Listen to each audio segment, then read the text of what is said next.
Edition ನಡೀತಿದೆ. ಹಾ. ಇದ್ರ ಬಗ್ಗೆ ನಿಮ್ಮ ಅಭಿಪ್ರಾಯ? ಇಲ್ಲ ಭಾಳ Students ಸಂತೋಷ ನೋಡಿ. ಮುಂಚೆ ಎಲ್ಲ ಭಾಳ ಕಮ್ಮಿ ಅವಕಾಶಗಳಿತ್ತು ಅವ್ರ ಫ್ಯೂಚರ್ನ ರೂಪಿಸೋದಕ್ಕೆ. ಇವತ್ತು that it self has become very competitive. ಮಕ್ಕಳಿಗೆ ಏನು ಚೂಸ್ ಮಾಡಬೇಕು, ಯಾವ ದಿಕ್ಕಿಗೆ ಹೋಗಬೇಕು, ಬರೀ ಒಂದು ದಿಕ್ಕು ಹೋದರೆ ಅದರಲ್ಲಿ ಮತ್ತೆ ಬ್ರಾಂಚಸ್ ತುಂಬ ಇದೆ. ಬಟ್ ಭವಿಷ್ಯನೂ ಇದೆ.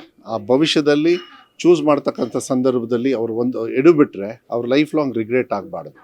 ಆ ರಿಗ್ರೆಟ್ ಆಗದೇ ಇರತಕ್ಕಂಥ ರೀತಿಯಲ್ಲಿ ಒಂದೇ ಪ್ಲ್ಯಾಟ್ಫಾರ್ಮಲ್ಲಿ ನೀವೆಲ್ಲರನ್ನೂ ಕೂಡಿಸಿ, ಅಂದರೆ ಎಲ್ಲ ಎಜುಕೇಷನಲಿಸ್ಟ್ ಇರ್ಬೋದು, ಪ್ರೊಫೆಷ್ನಲ್ ಟಾಕರ್ಸ್ ಇರ್ಬೋದು, ಇನ್ಸ್ಟಿಟ್ಯೂಷನ್ಸ್ ಇರ್ಬೋದು, ಭವಿಷ್ಯದಲ್ಲಿ ರೂಪಿಸ್ತಕ್ಕಂಥ ಸೋ ಮೆನಿ ಕಂಪ್ನೀಸ್ ಇರ್ಬೋದು, ಅವ್ರನ್ನೆಲ್ಲರನ್ನೂ ಕೂಡ ಒಂದು ವೇದಿಕೆಗೆ ತಂದು ನಿನ್ನ ದಿಕ್ಕು ಈ ಕಡೆ ಹೋದರೆ ಈ ಥರ ಇರ್ಬೋದು ಅನ್ನೋದು ಒಂದು ವಿಶ್ವಾಸ ಏನು ಕೊಡ್ತಾ ಇದ್ದಾರಲ್ಲ, ಅದು ಭಾಳ ಮುಖ್ಯ.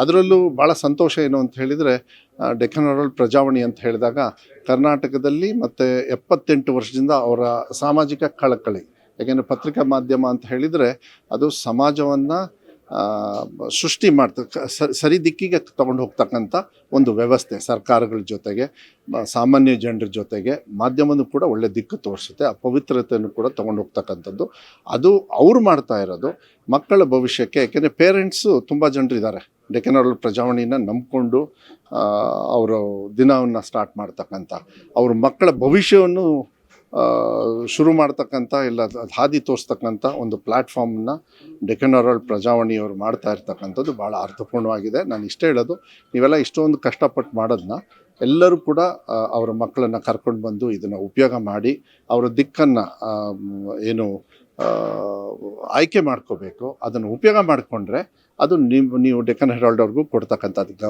ಗೌರವ. ಯಾರು ಇದಕ್ಕೆ ಪಾರ್ಟ್ನರ್ಸ್ ಇದ್ದಾರೆ ಈ ಕಾರ್ಯಕ್ರಮನ ಮಾಡೋದಕ್ಕೆ, ಅವ್ರಿಗೂ ಕೂಡ AD6 ಅವರು ಕೂಡ ಏನು ಇವತ್ತು ಮುಂಚೂಣಿಯಲ್ಲಿ ಇದನ್ನು ತೊಗೊಂಡಿದ್ದಾರೆ, ಅದು ಭಾಳ ಮುಖ್ಯ ಆಗುತ್ತೆ. It is A social responsibility. ಅದನ್ನು ಮಾಡಿರ್ತಕ್ಕಂಥದ್ದು ಭಾಳ ಒಳ್ಳೆಯದು. ನಿಮಗೂ ಒಳ್ಳೆಯದಾಗಲಿ. ಇದನ್ನು ಆಯ್ಕೆ ಮಾಡಿ ಮಕ್ಕಳು ಏನು ಭವಿಷ್ಯಕ್ಕೆ ಹೆಜ್ಜೆಯನ್ನು ಇಡ್ತಾರೆ ಅವ್ರಿಗೂ ಕೂಡ ದೇವರು ಒಳ್ಳೇದು ಮಾಡಲಿ ಅನ್ನೋದನ್ನ ನಾನು ಹೇಳಲಿಕ್ಕೆ ಇಷ್ಟಪಡ್ತೀನಿ. Sir, congratulation. First of all ನೀವು ಸೆಕೆಂಡ್ PUC ರಿಸಲ್ಟ್ಸ್ ಎಕ್ಸಾಮ್ಸ್ಗಿಂತ ಮುಂಚೆ ಅನೌನ್ಸ್ ಮಾಡಿದ್ರಿ. ಇಲ್ಲ ಮುಂಚೆ ಬಂದ್ಬಿಟ್ಟು ಈಗ ಅದೇ ಥರನೇ ಈ ಕಾಂಪಿಟೇಟಿವ್ ಎಕ್ಸಾಮ್ಸ್ CET ಇದಕ್ಕೆಲ್ಲ ಒಂದು ರಿಸಲ್ಟ್ಸ್ ಡೇಟ್ ಎಕ್ಸ್ಪೆಕ್ಟೆಡ್ ಅಂತ ಮಾಡಿದಾಗ ಮಕ್ಕಳಿಗಾಗಲಿ ಪೇರೆಂಟ್ಸ್ ಆಗಲಿ ಒಂಥರ ರಿಲ್ಯಾಕ್ಸ್ ಮೂಡಲ್ಲಿ ಇರ್ತದೆ. ಯಾಕಂದರೆ ಈಗ ಬರುತ್ತೋ ಒಂದು ಫೇಕ್ ನ್ಯೂಸು, ಇಂಟೆನ್ಷನ್ಸ್, ಇವತ್ತು ರಿಸಲ್ಟ್ ನಾಳೆ ರಿಸಲ್ಟ್. ಒನ್ ಥಿಂಗ್ ಈಸ್, ಅದು ನನ್ನ ಇಲಾಖೆಗೆ ಬರೋದಿಲ್ಲ. ಆದರೆ ನಾನು ಅವರು ಸಚಿವರಿಗೂ ಕೂಡ ನಾನು ಮಾತಾಡ್ತೀನಿ, ಡೇಟ್ ಕೊಡಬೇಕು. ನಾನು ಯಾಕೆ ಕಂಪಲ್ಸರಿ ಡೇಟ್ ಕೊಡೋಕ್ಕೆ ನಾನು ಇಲಾಖೆಯಲ್ಲಿ ಯಾಕೆ ಹೇಳಿದೆ ಅಂದರೆ, ಸೆಕೆಂಡ್ ಎಕ್ಸಾಮ್ ಇದೆ, ನಾನು ಥರ್ಡ್ ಎಕ್ಸಾಮ್ ಇದೆ. ಸೆಕೆಂಡ್ ಎಕ್ಸಾಮ್ ಆದಮೇಲೂ ಕೂಡ CETಗೆ ಹೋಗ್ಬೇಕು ಅವರು. ಆ ಥರ ಆಪ್ಷನ್ಸು ಕೂಡ ಕೊಡ್ತಾ ಇದ್ದೀನಿ ನಾನು. ಥರ್ಡ್ ಎಕ್ಸಾಮಿಗೂ ಪ್ರಯತ್ನ ಪಡ್ತೀವಿ ಅಷ್ಟೇ ಕೆಲವು ಸತಿ. ಅದಕ್ಕೆ ನಾವು CET ಎಕ್ಸಾಮ್ ಯಾವಾಗಿದೆ ನೋಡಿಕೊಂಡು ಅಟ್ಲೀಸ್ಟ್ ಸೆಕೆಂಡ್ ಎಕ್ಸಾಮ್ನ ನಾನು ಅಡ್ಜಸ್ಟ್ ಮಾಡ್ತೀನಿ ಯಾವಾಗಲೂ ಕೂಡ. ಹಾಂ, ಅಲ್ಲ ರಿಸಲ್ಟು ನಿಮಗೆ ಬೇಕು ಅಂತ ನೀವು ಹೇಳೋದು.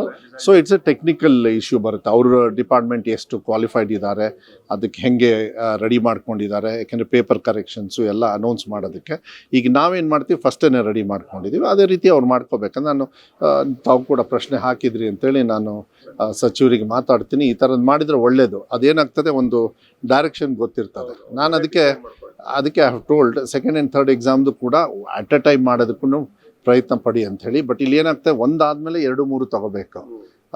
2-3ಕ್ಕೆ ಡೈರೆಕ್ಟಾಗಿ ಹೋಗೋಕ್ಕೆ ಬರೋಲ್ಲ. ಫಸ್ಟ್ ಎಕ್ಸಾಮ್ ತೊಗೊಳ್ಳೇಬೇಕಾದ ಇದೆಲ್ಲರೂ ರೂಲ್ಸ್ ಇರೋದನ್ನು ಬದಲಾವಣೆ ಮಾಡಿದ್ದೀವಿ. ನಾವು ಏನೇ ಬದಲಾವಣೆ ಮಾಡಿದ್ರೂ ಮಕ್ಕಳಿಗೆ ಅನುಕೂಲ ಆಗಬೇಕು, ಭವಿಷ್ಯಕ್ಕೆ ಅವ್ರಿಗೆ ಹೆಲ್ಪ್ ಆಗಬೇಕು, ಆ ಭವಿಷ್ಯನ ರೂಪಿಸೋದಕ್ಕೆ ಅದು ಹೆಲ್ಪ್ ಆಗಬೇಕು. ನೋಡೋಣ, ನಾನು ಇದನ್ನು ಮಾತಾಡ್ತೇನೆ. ನೀವು ಸಣ್ಣ ಆಗಬೇಕಲ್ವಾ? ಅದು ಒಂದು ಉತ್ತಮ ಆಹಾರದಿಂದ ಸಣ್ಣ ಆಗಬೇಕಲ್ವಾ? ಪ್ರತಿದಿನ ನಮ್ಮ ಜೀನಿ ಸ್ಲಿಮ್ನ ಯೂಸ್ ಮಾಡಿ ಯಾವುದೇ ಸೈಡ್ ಎಫೆಕ್ಟ್ ಇಲ್ದಂಗೆ ನೀವು ಸಣ್ಣ ಆಗ್ತೀರಾ.